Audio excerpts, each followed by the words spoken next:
everybody. Welcome to being my co-pilot. Again, not making eye contact really because I'm, guess where I'm headed? To the hospital. There's no emergency whatsoever. I haven't vlogged in a really, really long time for a few reasons. One, I was sick of talking about cancer. As a timestamp, it is late July 2024. So, oh my gosh. Yeah, it's late July of 2024. And so I've hit the 3-year anniversary of my breast cancer diagnosis. And am soon approaching the 3-year, I'll call it birthday, of my boobs. Which there's been some interesting happenings with those lately, which you'd think 3 years out there wouldn't be anything interesting going on. Not interesting bad, just like, well, I hope, just interesting.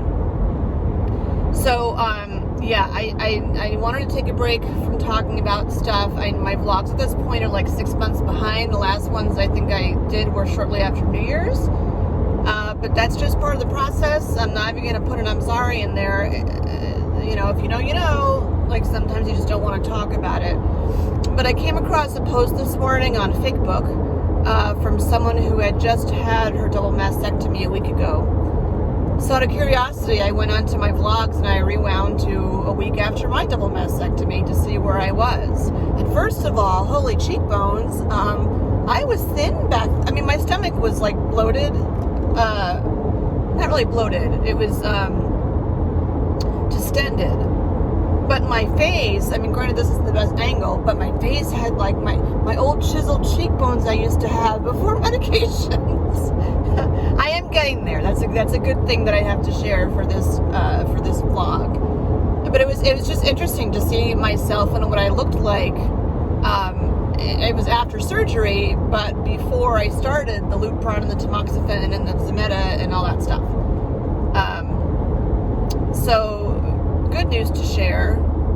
And this is why I know, like, I don't really like vlogging when I'm in the car, but I knew, like, right up ahead, I'm going to hit standstill traffic in like 2 seconds. And I'll just be sitting here waiting to go to the hospital. So the reason why I'm going to the hospital this morning, I'm going to the infusion center this morning, not for an infusion. Last Monday was my last Zometa infusion. I feel like I should do a vlog that's on that separately, but I'll just say, like, out of all the infusions I've had, there were 6 of the Zometas. They were spaced 6 months apart, and I had the least amount of side effects with this one. I was much more adamant as to where they put the needles for labs, where they put them for, well, the Zometa's always been in my hand, but they used a smaller needle, because I told her the last time I was there, if you watched that vlog series about the Zometa infusion, it was my 5th one, and I had moved to a different hospital, still in the MGH system, but they have a lot of different branches. And they weren't as warm fuzzy there. And when they did the blood work, the labs, because they have to do labs before they clear you for having the Zometa infusion. They've got to check your kidneys and other stuff that I can't remember right now. I'll do another vlog that's just about my last Zometa infusion. But they told me, like, they would do labs in my hand, and I said, well, they do the infusion in my hand. Like, I don't want my hand to look like I just came out of a bar fight. And I was just tired of advocating. Like, it gets exhausting. You know, I'll do my little violin thing. You know, I'm a single parent. I'm single. I have great friends. And for the last infusion, I think I had asked some friends to come and they were busy or whatever, so I just went solo for my last infusion. It wasn't this big hurrah like I thought it was going to be, but anyhow, so this time with it being my last, I'm like, you know, cut me some slack. Last time on my vlogs, my hand was like totally black and blue, and I had a job interview last week, and I told them I have a job interview. I don't want to walk in with like a freaking green hand from bruising. So she said she'd use a smaller needle, and they did do the labs in my, in my inner arm, like this part, like they usually do. But even that, I had a very tiny black and blue mark. What I did differently this time, and again, I'm not a medical doctor. This is just like what I did. Claritin, I know, has definitely changed the world in Zometa. I took the Claritin, I think I started I think it was Friday. I had my infusion on a Monday. So I had Friday, Saturday, Sunday of Claritin in me, and then went in for the infusion on Monday, and then kept taking the Claritin Tuesday, Wednesday, Thursday. And had much less side effects going that route. But again, I don't want to focus too much on that. The reason why I started vlogging in the first place was I was listening to Coldplay, which is what I listen to sometimes when I'm sad or when I think about my mom. My mom passed away on June 9th. And what's weird for me, not from breast cancer, by the way, but she was 80, just natural causes. What's weird for me with the vlogs and that is that on my very, very first vlog, when I found out that I had breast cancer, and I just, for whatever reason, spit out her name, because at the time I thought, well, my mom had breast cancer, so that's why I had breast cancer, which turns out that's not the case, because neither one of us have any genetic markers for breast cancer. So that's not why. After all the genetic testing and other things to think about, the only thing I could blame on it is that obviously I lived with my mom for 20 years and we lived on Long Island, and Long Island has pockets of very high breast cancer rates. So that's the only thing I can blame for it, but does it really make a difference? No, it can't change where I grew up. It is what it is. What are you gonna do? 2 implants later, like, here I am. But yeah, so my mom passed June 9th, and that was a lot for me. I feel like I've been hammered with a lot of stuff. I guess on a weird good note, it was also my 10-year divorce anniversary. Which is a weird thing to celebrate, but it's a thing to celebrate to not be in an unhealthy relationship anymore. But man, 10 years is a long time. So that's not even part of my world, and I don't even count that, anymore. I don't really count that as being a negative thing right now. It's like between COVID happening and me getting COVID, and then my cancer diagnosis was June, 4 months after I had COVID. I had the kidney stone, that starts with a K, but you can all lump it together. And then my apartment flooded after my second surgery last year, so there was that, and then my mom passes, and granted it was from natural causes, but there's a thing in my space, and I'm sure I'll get comments and texts and stuff and saying, Jen, you did what you could do. But the hard part is things started going downhill with my mom around the time that I was diagnosed. And it's a hard thing to wrap my head around. And I know over time I'll process this some more, but I couldn't go out to help her like I wish I could have, because I had surgery. And I don't need to tell all you guys, if you're, or gals, if you're watching this, all of you know that, like, when you have a double mastectomy, you're kind of like holed up for a while. And, I get that in my head, but in my heart, I'm like, I wish I could clone myself to have been in 2 places at one time. And after my double mastectomy, I had frozen shoulder. I was in PT for a year. And I couldn't drive a car for a long period of time with my shoulder being the way that it is, or was. And that's just hard to wrap my head around. And then there was... I don't know why I laugh. I laugh like out of the absurdity of all of it, but it was, I had a second surgery last January, a reconstruction, oh shoot, I need to get over, a reconstruction revision to fix my left boob, or left boob. Sorry, paying attention to the road, not you. That's not what I mean, but you know what I mean. And I was doing really well after that surgery. It was only like an hour, I think. was healing well, and then I went for my week checkup, and he's like, you're all good, like, slowly go back to life. And the day I went to see him on a Thursday, and then Saturday, you can rewind to that vlog, but my apartment flooded, and I lost all my stuff. Not all, but 95% of my stuff. And that was like, what? And I had to get up and move and leave the town that I'd lived in for the past 14 years. Rewind for episodes of that scenario. So I remember after the flooding, before I found a new apartment, they put us up in an extended stay hotel where I stayed for 40 days and 40 nights. Not in an ark.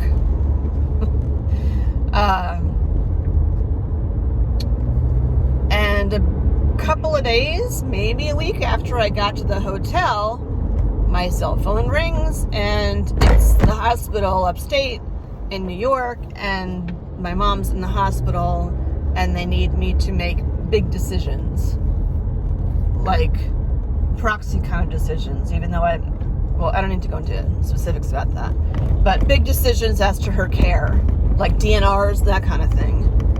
And I was like, I was in a hotel living there because my apartment flooded, and on medication, like as painkillers because of the surgery. I wasn't in as much pain for the revision, but still I wasn't quite in my right head because, medication, surgery, holy shit, what the hell's going on? And I couldn't make those decisions. And I do have a brother, and he, stepped up to like save the day for her. And I have guilt around that. And I'm not turning this into some like therapy session about about my guilt with my mom. I get it is what it is, but it's just one more thing to wrap your head around when it comes to cancer. As I pull into the parking garage of the hospital. Woohoo! Because the perk is it's free parking here. Clearly I'm not actually in Boston.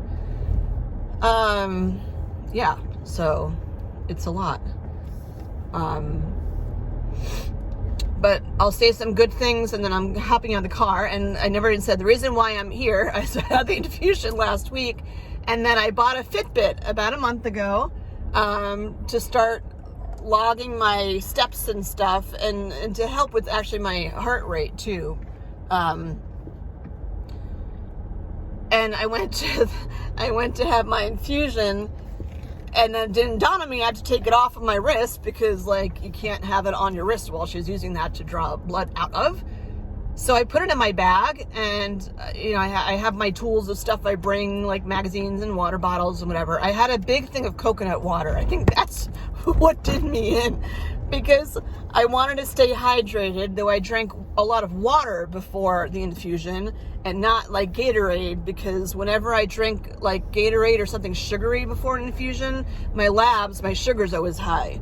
And they do check your glucose as part of the, was part of the setup. And my A1C has been borderline high, and I have to have that checked next month.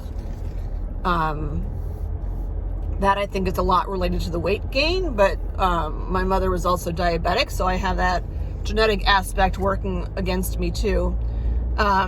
So somehow between here, having the infusion done, and then going home and going to put my Fitbit on, and it wasn't in my bag. So that was more than a week ago. I have a feeling someone saw it and just nabbed it, but I'm putting the energy out there that it is underneath a seat someplace, because I remember where I was sitting, and I'm pretty sure it was in the waiting room underneath the chair. So I'm going to go in, and I'm going to ask to take a peek inside and see if they see it. I know it was not in the infusion room because I took a picture, which is on the Facebook page, I believe. I took a picture of the room I was in for the infusion, like as I was leaving it, because I'm like, see you later, fuckers, because that's the last time, hopefully ever, I'll need to have an infusion. So I'm really hoping that it's here. But some positive stuff. Oh, this guy got a really good parking spot. Crikey. Some positive stuff. It's interesting because according to the scale, I have gained 4 pounds back from the 10 pounds that I had lost. And I do this thing called in-body something or other. Could I squeeze? No, not squeeze in there. Where it checks, or I can go there, where it checks your muscle mass and your body fat index and all that kind of stuff. So it's like a bigger picture of where your weight is coming from, and also checks like your water weight and stuff. So I did that, and it turned out that my body fat percent had gone down, my BMI had gone down, and my muscle mass had gone up quite a bit. And muscle is more than fat, so that's where my excess weight had come from. And I notice it because, well, here's my, you see that? My big muscles. I know the lighting in here is awful. I noticed that because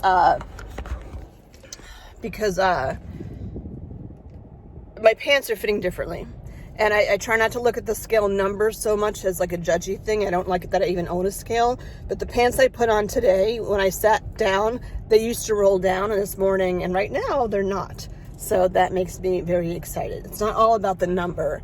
So I've been busting my ass at the gym. I went back to Zumba. I did go kayaking yesterday. I'm doing more things. I was aware of how many more steps I was doing when I had my Fitbit. Hopefully I'll get it back. Cross your fingers. So it's movement more so. I'm trying not to eat a lot of sweets and stuff, but obviously with my mom passing and the 3-year anniversary thing, there's a lot of triggers going on. And I'd be lying if I said I didn't stress eat around that. I had cookies. I had a cookie while I was kayaking.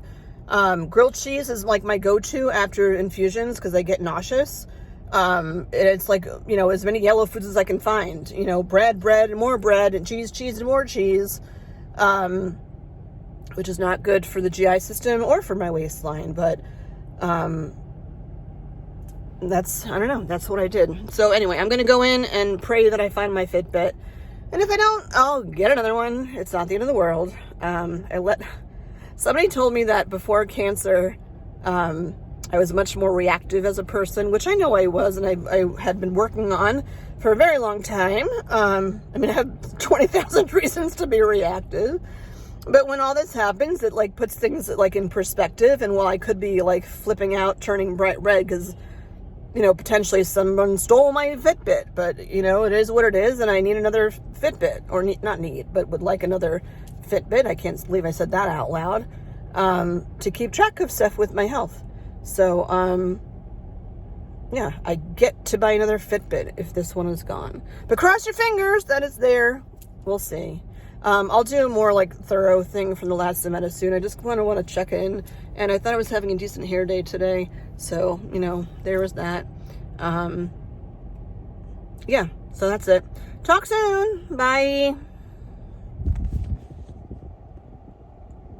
Bye.